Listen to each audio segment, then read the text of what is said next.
Pansin ko parang ang bilis ng panahon. Kailan lang naglabas na ng Vivo V70? Ngayon, may bago na naman. Vivo V70 FE.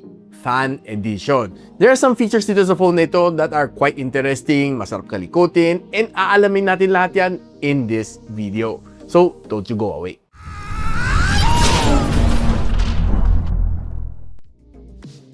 So ayun, ito ang box ng Vivo V70 FE. Fan Edition, and well, actually, it's almost the same sa Vivo V70 na box. On the side, nakasulat dito, Vivo V70 FE. So let's open it up. Andito yung phone, nakabungad. May ako namuksan. Pagbukas, we have some documentation. Andito ang kanyang warranty card plus ang kanyang user guide. Andito ang kanyang clear na jelly case, which is a little bit translucent. Hindi siya super transparent actually. Type A to Type C cable. Ang ating panundot. And of course, ang ating Vivo Flash Charge na charging brick na 90 watts.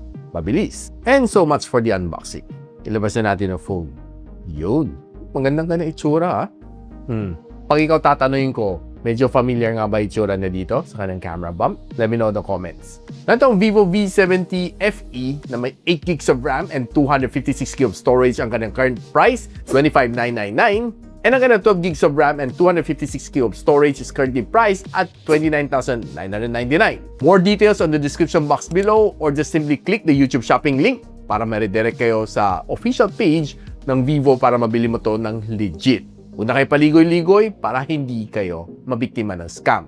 Public service lang from Gadget Sidekick. Now, itong phone na ito has 3 colors. Hawak ko right now is the Urban Silver, meron siyang Ocean Blue, and meron din siyang Muse Purple. Ano ang natripan ninyo?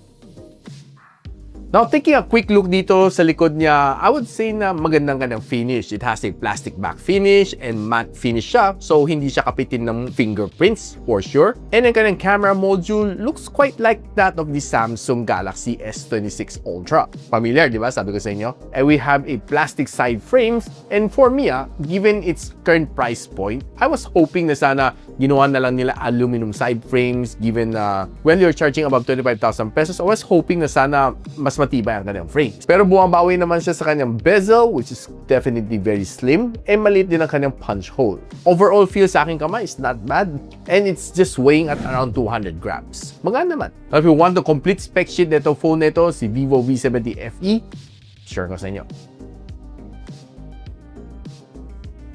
Now, si Vivo V70 FE has a good collaboration with PopMart. Meron kang makita na exclusive na PopMart na Z-Siga na watermarks dito when you're taking photos. Makita mo siya dito. And here's a quick sample. Meron siyang dalawang klase, the weight and si wobbling. Ito yung sample ng the weight and ito yung sample ng the wobbling. Cute, diba? Now, on day-to-day usage, the phone nito is very much capable. Doing all of the multitasking dito, well, honestly, wala akong magiging problema dito. Dahil it can definitely perform. Given na meron siya 8 gigs of RAM and quite powerful naman ang kanyang processor, this phone can simply walk you through every single daily task na kailangan mong gawin sa kanya. Be it opening spreadsheet, editing PDF, doing some quick video edit, doing some AI chat, lahat naman kaya nang gawin, pati maglaro ng games. And this one is being powered by the all-new na MediaTek Dimensity 7360 Turbo, which is a 4nm chip. Well, for me, quite new in chip na ito and first time ko rin nahawakan. And nung sinalang ko naman siya sa Antutu benchmark, almost 1 million ang score na nakuha ko dito sa version 11. Which is for me, not bad. And if you want to see the other benchmark na ginawa ko dito sa phone na ito, pakita ko sa inyo. Now, one of the highlights dito sa phone na ito is yung kanyang battery. Itong phone na ito has 7,000 mAh na Blue Bolt battery, which can give you a guarantee 5 years na battery health. And on top of that, mabilis din siya kumarga at 90 watts of fast charging. It also support reverse wired charging. Pwede mo siyang gawing power bank. And it also has a bypass charging capability, which is definitely a win para sa mga gamers out there. Now, nung tinry ko naman i-charge to from 0 to 100, it takes me around mga nasa 55 minutes to complete a full charging cycle, which is for me not bad, given na malaki ang kanyang battery capacity and mabilis din naman siya magkumarga. Now, on day-to-day usage, matipid naman tong battery niya. It can probably last you for 2 days without even hitting the charging brick. Basta matipid ka gumamit, hindi ka babad sa gaming, hindi ka rin babad sa video conferencing, and wala problema, 2 days. Where in fact, nung sinalang ko to sa PC Bark na battery stress test, 22 hours na screen on time ang nakuha natin. Good. Napag-usapan natin ang kanyang display. This one has a really good display. Malaki ang kanyang display at 6.83 inch, AMOLED ang kanyang display, and it has a 120Hz na screen refresh rate. Kaya na mag-display up to 1.5K na video, and it has a 94.4% na screen-to-body ratio, which I would say kanina, ang nipis-nipis ng kanyang bezel, which is for me, definitely a win. Mataas din ang kanyang maximum brightness at 1,900 nits, and pwede mo siya gamitin under the direct sunlight. Wala kang maging problema. Basically, this phone has a MOS level 4 na drop resistance, pero wala akong nabasa kung anong klaseng glass protection na meron na sa harap. By the way, this is IP68 and IP69 dust and water resistant, which can be submerged underwater for 2 hours na 1.5 meters deep. But of course, again, hindi ko kayo in-encourage to do so if hindi kinakailangan. Now, if you're browsing naman dito on social media, expect to give you a really good experience dahil magandang kanyang display. Swiping across yung mga shorts, mga reels, mabilis naman siya. Well, of course, you got to have a good internet connection para mabilis din ang pag-load ng videos. And if you're watching naman mga long format like sa YouTube, sa Netflix, maganda rin ang kanyang resolution dito. You'll definitely enjoy watching your favorite videos on this phone. Ang phone na ito has dual stereo speaker. 5 butas dito sa ilalim and it got 3 holes dito sa ibabaw. And by the way guys, pag sinagan mo kanyang volume, it can kick up to 200% ng kanyang max volume. Quick sound check, tingnan natin.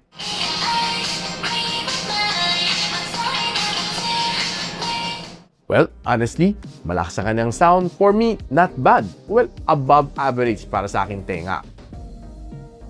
Now, right now guys, naglaro ako ng 2 games dito sa phone na ito. I was able to play Call of Duty Mobile and si Mobile Legends. Both of these games was really good. Nilagay ko naman sila both on performance mode. The only sad thing dito is that hindi ko makita ang FPS counter niya since wala naman siya pinapakita sa akin. Pero gumagana naman kanyang bypass charging when I tried to play games and charge at the same time. Pagdating sa Call of Duty Mobile, okay, very smooth naman ang kanyang graphics. Wala kang mafe-feel na problema dito sa kanya. And na-set ko naman siya sa ultra frame rate except that low ang kanyang graphics. So, most likely, this is a 60 FPS. Well, quite consistent naman siya. Wala akong na-feel na frame drops dito sa game na ito and very smooth naman ang kanyang graphics. One thing that I appreciate dito sa kanya is quite good ang kanyang sounds. Maririnig mo talaga mga footsteps from the left and right.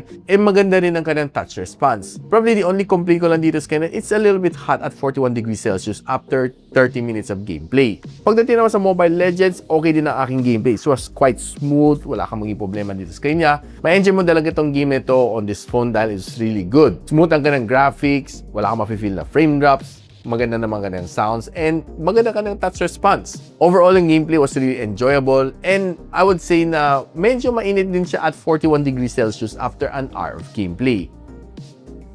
Now guys, probably one of the best selling point dito sa phone na ito is yung kanyang camera. Pinamamalaki ni Vivo dito ang kanyang 200MP na OIS Ultra Clear na main camera. Together with it, meron siya 8MP na ultra wide lens, and ang kanyang harap is a 32MP na HD selfie cam. Both front and back can shoot you up to 4K and 30, which is for me definitely a win para sa mga vloggers out there. And probably one of my favorite dito sa kanyang camera is yung kanyang AI Magic Weather. All you need to do is go to Portrait. Punta ka dito sa kanyang AI sa ibabaw, then i-click mo lang to, Magic Wand.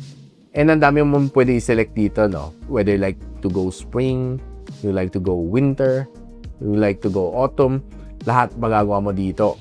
Pero kailangan mo may internet ka when you're taking these snaps. And here are some quick snaps na nakuha ko dito sa loob ng aking studio. Hinarap ko lang sa aking camera. Not bad ang resulta. And of course, how can I forget yung kanyang Aura Ring Light, which is very handy. Lalo na mas maganda yung mga images if you're turning this one on. And best of all, pwede mo hinaan or pwede mo lakasan. Diba?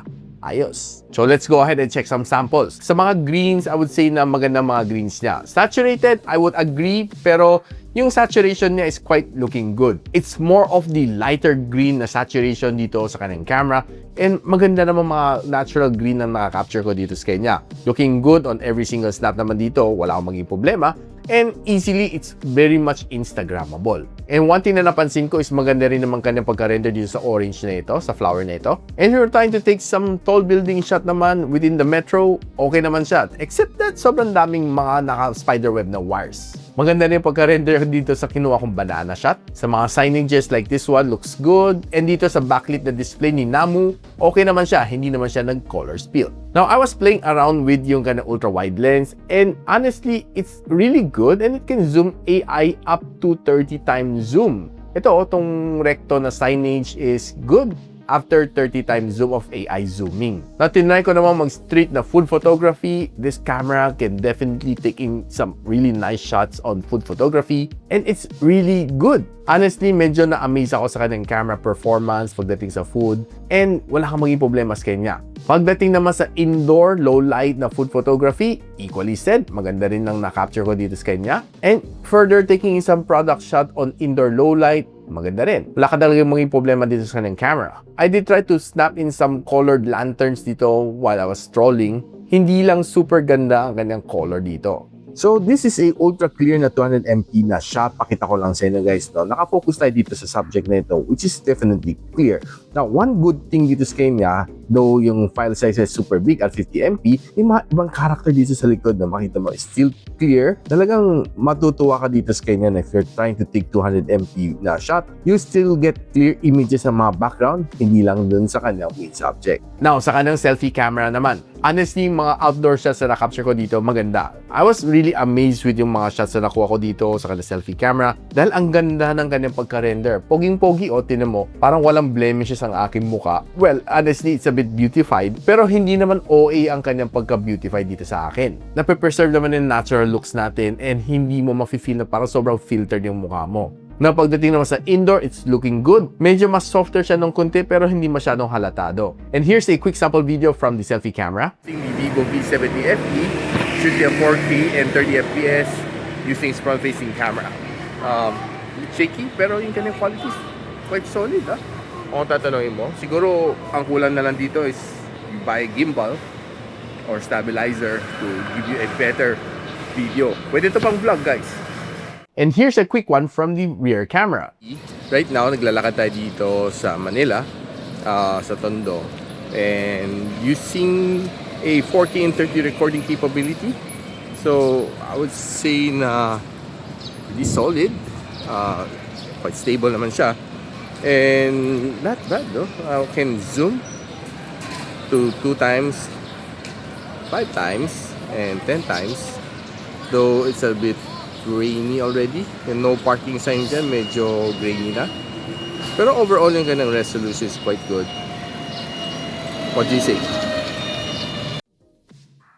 Yo guys, ano masasabi ko sa bagong Vivo v70 FE? Honestly, this is a good performing phone. Probably not the best processor that you can have at this price point, pero overall, ang pinaka-winner talaga dito is yung kanyang camera. It can take in some really good images, be it low light, outdoor, lahat, wala kang maging problema. Stable na stable din ang kanyang 4K video, 4K 30 FPS. Both front and rear camera can give you some vlog-worthy na videos. And overall, yung kanyang design looks quite premium naman para sa akin. Kaya guys, mag-invest ka ba dito sa Vivo v70 FE? Let me know in the comments, and if you want to know kung saan ito pwede mabili ng phone na ito, I'll pop the link on the description box below. Or simply just click the YouTube shopping link para may redirect kayo sa official site. And of course, in-encourage ko kayo to like, subscribe dito sa aking channel so you don't miss out yung mga videos just like this one, Vivo v70 FE. Paano yan guys, hanggang dito muna ako and I'll see you on my next video. Peace out. And so, ako para si Richmond and you're watching Gadget Sidekick. What's up? Like and subscribe to my channel. Don't forget to hit that notification bell. For one of my latest uploads, click the dito. And for one of my popular uploads, click here.